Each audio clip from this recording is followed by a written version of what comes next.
Hello there. I'm Scotty. You're not. And welcome back to Birth Month. We're on day 13. And I know you're thinking, Scotty, shouldn't you have done this in December or wait to do it? Yeah, well, as I said back in December, my schedule kept changing and what I wanted to do. And I don't know if I found this after it or not. I might have. I don't know. But I knew I couldn't wait to do this because you don't know, right? You don't know. This is on YouTube, so I don't know if it's still going to be on YouTube by the time December comes around because there's all copyright stuff could come up and everything. So we are looking at the Jungle Book from 1994. That's right. There was a live-action Jungle Book in 1994, which has sadly been forgotten, even by the people who are in charge of Disney Plus. That's right. I tried to look to see what was on there, right? So here's the thing. It's very hard to find this movie. I was lucky to find it on YouTube because it's not on Disney Plus. They have the two animated ones, the 2016 remake, and two other ones like Mowgli and Baloo and like the Jungle Book, Mowgli the Jungle, something like that. Two other ones that came after this, but not this one. And I don't know why. And so, trying to look it up on eBay, at the time, they were upwards of $30 for a DVD. Looking it up now, there's one you can get for like $15 plus shipping from Thailand, but there's really nothing else. There's one you can get for about $60 on DVD from America. Yeah, no thank you. So, YouTube it is. And so I remember watching this back in the day. Like I said, my grandma used to rent movies for us to watch. She knew I loved the original Jungle Book, so we rented this. I remember watching it in my grandma's house. I remember watching it with my mom at our apartment on The Wonderful World of Disney on Saturday night. So I remember that. I do. So, yeah, this story is drastically different from the animated film and the book, to be honest. When we start the film, Mowgli is already an adult. Not an adult. What the fuck am I on? He's already grown. When we start the film, he's already 5 years old.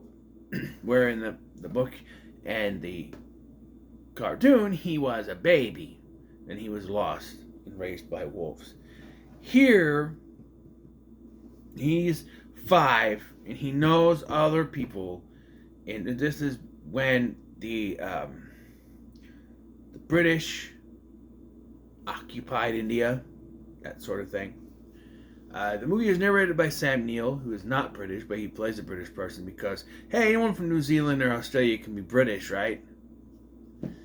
And this cast, let me talk about this cast for quick. You have Jason Scott Lee playing the adult Mowgli, right? You have Lena Headey, who I may sound stupid, but I didn't know she was actually British. I thought that was like something for Game of Thrones. I know she's actually British. Guess she is. Carrie Elwes as the obvious villain of the film, Jason Fleming. And John Cleese, yes. Solid cast, right? Right. It's a great cast. And I remember when I was a kid, not particularly caring for this movie. I thought it was okay. Obviously, watched it more than once because the animals didn't talk, and that was my thing. And then I saw that they made a live-action Jungle Book where the animals did talk, and I went, maybe it was a good thing. And I tell you what, I've only seen bits and pieces of the 2016 live-action Jungle Book, but this is better than any of those that I saw. Okay, it's directed by Stephen Sommers, which leads me to question why Kevin J. O'Connor didn't have a cameo in this. You know, he's buddies. Maybe they weren't buddies yet. I don't know, but he's in everything from The Mummy onward, right? Maybe he did. I didn't hear his voice. You know, but we start off. Mowgli is a kid. He's introduced to Kitty, and for the longest time in the movie, I thought they were saying Katie. And then I realized, no, it actually is Kitty. I thought I misheard it the first couple of times. I know it's Katie, right? Maybe he thinks it's Kitty, but it's Katie because her name is Catherine. But they keep calling her Kitty. Kitty's not short for Catherine. I don't know. But, you know, Mowgli, as a young boy in India, he's not, privy to such things of love, and he sees this man give his wife a flower, and then she kisses him. So he tries to do that with the little girl. Of course, they're 5. Ew, icky. Which, he should be in that phase too. I recently asked my son, I said, do you like girls yet? He's like, yeah. I'm like, do you like boys? He's like, no. You never know nowadays. But, that's up to him. It's up to him. Anyway, so, where was I? I lost track. So, Shere Khan shows up. Now, one of the things that I was questioning right away was, so, in the original, right, he fights Shere Khan with the fire, and he fights him because he is, this is the last stand, and Shere Khan has found him after wandering around for the whole damn movie. And this is, it's big. However, it's more like, oh, I found you, I'm gonna kill you. In this one, they pretty much tell you Mowgli is destined to beat Shere Khan. Although when we get to that fight, it's kind of disappointing, to be honest. It does feel like this second half kind of retcons some stuff due to a scene in the middle of the film that puts Mowgli in a different light. That puts Mowgli,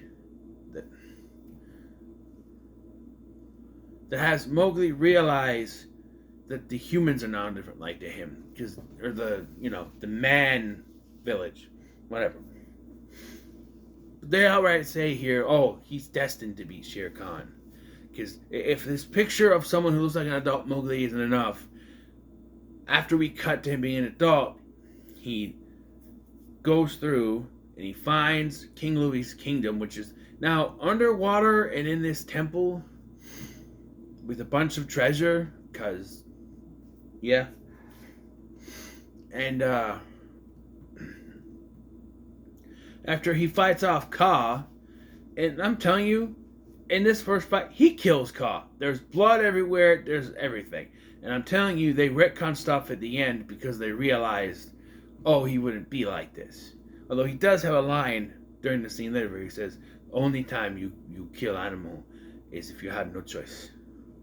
If it's going to kill you. Something like that. But yeah, he fights with Kaa and defeats Kaa, I'll say. And then he gains Louie's respect, I guess. Because Louie takes his bracelet that he got from Kitty. And he gets it back. And he finds this dagger. Which he finds on the wall. Picture of the dagger and Shere Khan. By the way, he never uses that dagger on Shere Khan. Because, like I said, I think they rewrote some things in the script when they realized that it wouldn't work that way, Just saying. And for the whole first part of the film, Mowgli doesn't speak. As a kid, he does. After, Shere Khan shows up and kills his dad, and he and his wolf cub get lost in the jungle. So, but he's got a wolf cub now instead of being raised by wolves. He's raised by the other animals, and now he's an adult. And now let me point this out to you.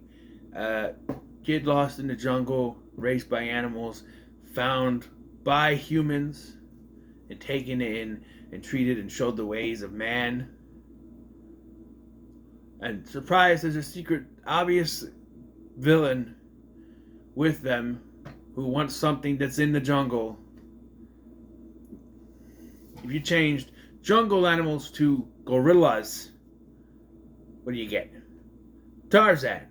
Yes, I could see that they could take from this film, later Disney could, and give us what Tarzan is. A lot of stuff in this is reminiscent of Tarzan. Teaching him how to speak, showing him slides, proper British stuff. Him falling in love with a girl from a human village. That whole thing. Although in this version, it's someone he already knew. But he doesn't speak through the first half until he's taught to speak. And he was 5 years old. He was 5 years old, and whether or not he's been lost in the jungle, he'd still be able to talk. I mean, he clearly understands English. So if he understands it, he could speak it, right? I know that's not, we can't just assume that that's the case, but it feels like that's how it would work, especially in a movie. But yeah, and so we find, after his excursion into fighting Kaa, which is in the temple, not in the jungle like it should have been, but, Kaa is now they use real animals for this, which I like. Kaa is a mix of animatronic snake and CGI, and sometimes a real snake, a real anaconda, but I think the most limit, the least, I think the actual anaconda is used the least. I think it's mostly so they can be controlled, because anaconda don't want none unless you got, never mind.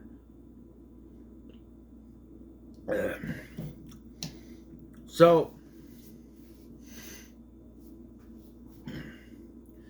John Cleese just so happens to be leading the women through the jungle as Mowgli has been coming through, and he hasn't seen these, they've stayed in that village, and he hasn't thought to cross over and try to find the village till now when he sees Kitty.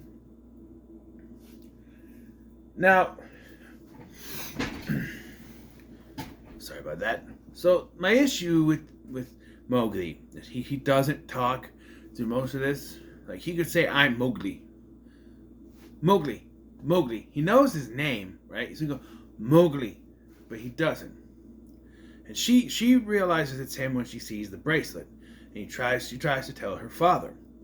But, and it's frustrating, they teach him to talk, and the dad is still, her father, Sam Neill, is still reluctant to believe it's Mowgli. Mowgli can talk now. So why doesn't he? So Mowgli doesn't at all say, "I am Mowgli," to him, and he doesn't say, "Are you Mowgli, the little boy who got lost?" None of that.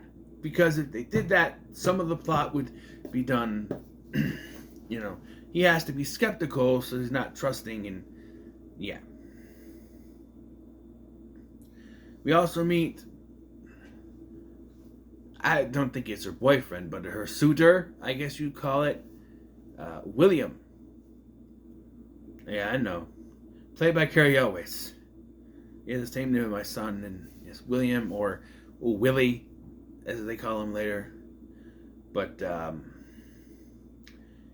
yeah. So, and as soon as you see him, especially since it's Cary Elwes, you're like, okay, he's the bad guy. And of course, as soon as he sees this dagger that Mowgli is carrying around, he realizes that it's connected to some kind of secret treasure that they inform us about. It's the treasure of some king, and it's been hidden for God who knows how long. And yeah, but they don't really push into it the last half hour of the movie when it's time to go looking for it, So, like I said, they take in Mowgli, they teach him the ways of humans, how to speak, all that stuff. And at this fancy dinner, it's announced that William and Kitty are to be married. Which, of course, makes him mad, and he realizes that he's going to go back to the jungle. He has a conversation with Kitty, and she basically says that she's not going to be engaged to him. She goes to talk to him, and he goes, "I don't belong here." The whole thing. Like, okay, so, as I said, Mowgli does not talk for the first half of this movie. However, that means that Jason Scott Lee has to emote with his eyes, his mouth, his body language, and he is fantastic at that.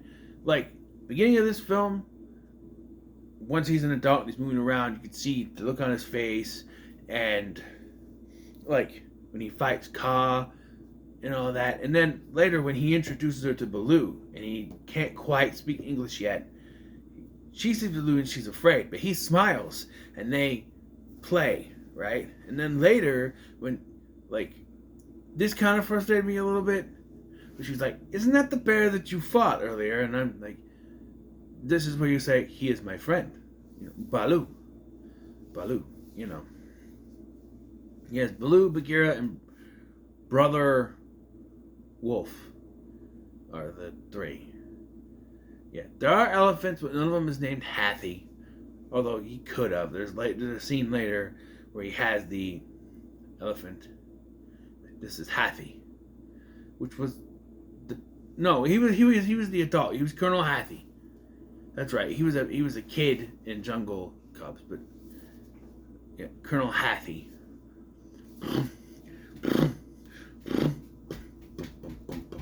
Yeah.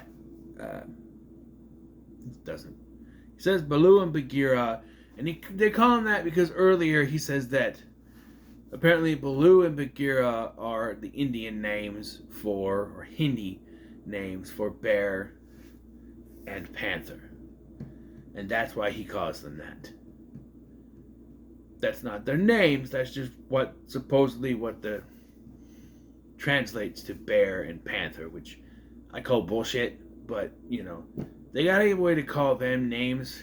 So why can't elephant translate to Hathi? Because there's more than one elephant in this movie, and we only ever see one bear and one panther in a friggin' jungle. Although, I'm no expert, but I don't think brown bears... Baloo is gray. He's brown here. Baloo is gray. I don't know. But, yeah, so eventually, you know, Kitty decides she's not going to marry William and is instead going to go back to England. But then it turns out to be a trap because while they're on their way back to England, you know, John Cleese and Sam Neill are bringing her there. They're attacked by some native Hindi people. Turns out they're working for William, and they're going to use her as sort of bait to get Mowgli because he knows that. So they must really not want animals to die here. So there is a scene where Mowgli finds William's hunting room full of all of the hung up heads of his prey. And that's where he has a conversation about you do not kill animals. I think it's here when they did this scene that they realized, oh, we can't actually have him kill the snake. Like maybe they shot that with the snake first and realized, oh, we can't do that. So we can't. You would think they would, if it was in the script, they would shoot both. I don't know. Both scenes with the snake at the same time. It's the same location. So they could have. I don't know. It just feels like he definitively kills Kaa at the beginning of this. There's blood in the water and everything. And then when the snake shows up again later, it's unharmed. There's no scars or anything that I saw. Right? I don't know. Sorry if I'm not looking right at the screen. I'm kind of... I have ADHD, so I can't just look right at the screen. People might complain, but, you know. So, So, what happens is... No, I'm just kidding. So, he says, you will take me to where the treasure is. And so he kind of talks to him and says, you got to go over those mountains. And when you do, he said, and then what? And then, if you survive, I will tell you where else to go. But then Mowgli decides to leave in the middle of the night. Because here's the thing. So, I'm skipping something. Earlier on, the soldiers find him and he runs off. But Baloo tries to protect him and they shoot Baloo. So he runs into the town, and that's when he finds out that they're taking her to the ship to go back to England. And that's when he finds them, He saves the doctor, John Cleese, and then he says that they took off with Kitty and her father. He says, well, I need you to do something for me. I saved you, and I need you to save someone else's life. And then, the kind of last we hear that until later. But then he catches up with them and is forced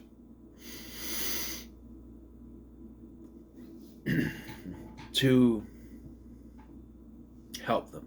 Now, Wilkins, not Wilkins Coffee, but Wilkins, Jason Fleming's character. I feel like for part of this, maybe there's reshoots done.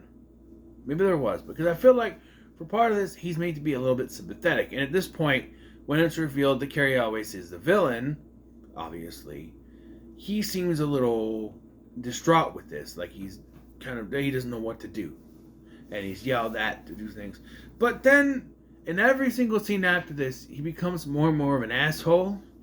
And it's like, oh, we're going to kill all these people off, so we have to make sure they're all assholes. Although this one guy, he gets like killed by quicksand. And in that scene, Wilkins looks kind of, sad. But then he's like an asshole through the whole rest of the film until he is killed by Shere Khan. Off screen, of course. But, because you can sink in the quicksand on screen, but killed by a tiger, no. But it's like, he was sympathetic, and then all of a sudden he was an asshole, and I'm like, are they making him an asshole so when he's killed off, we don't sympathize with him? Because I still do.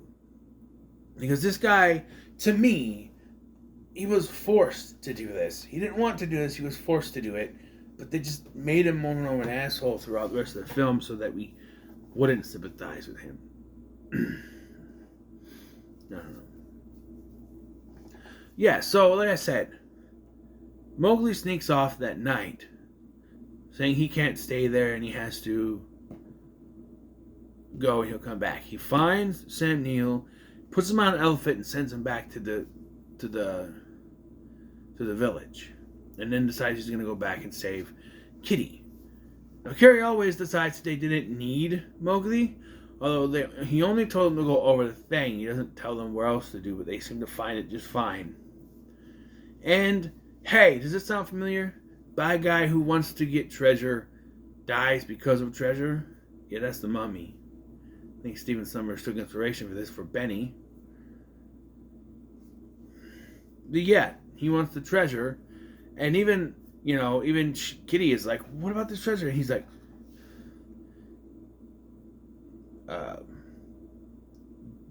this treasure means death or something like that. And yeah, Kaa comes back. After obviously dying at the beginning of the movie, Kaa comes back and kills him. And like I said, it feels like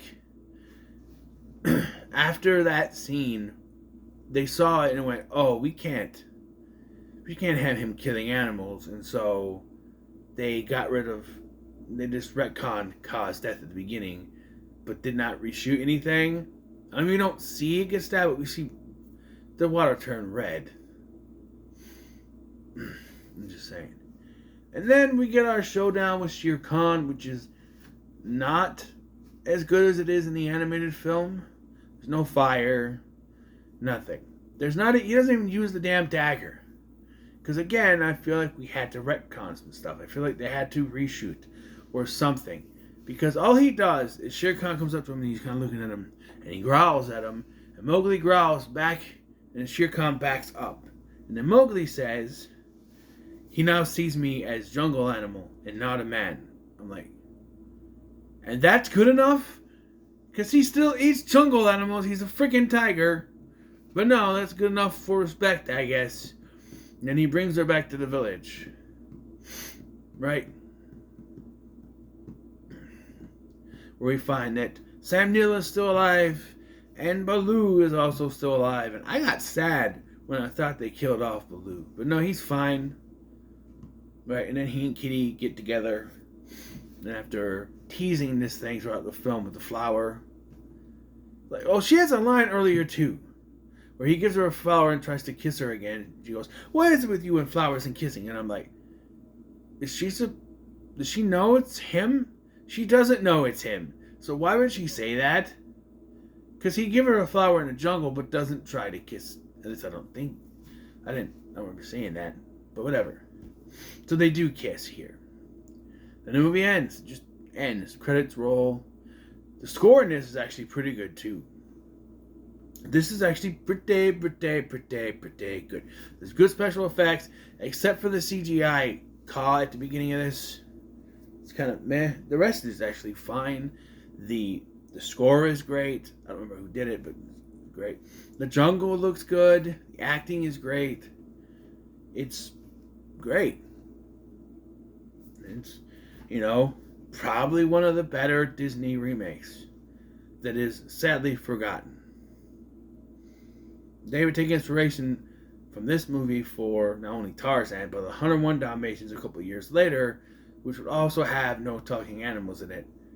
But from what I remember of that film, I don't think it worked to their benefit. Glenn Close did, but I don't think the rest worked. Also, Jeff Daniels was Roger in that, and he's not British. So I don't know.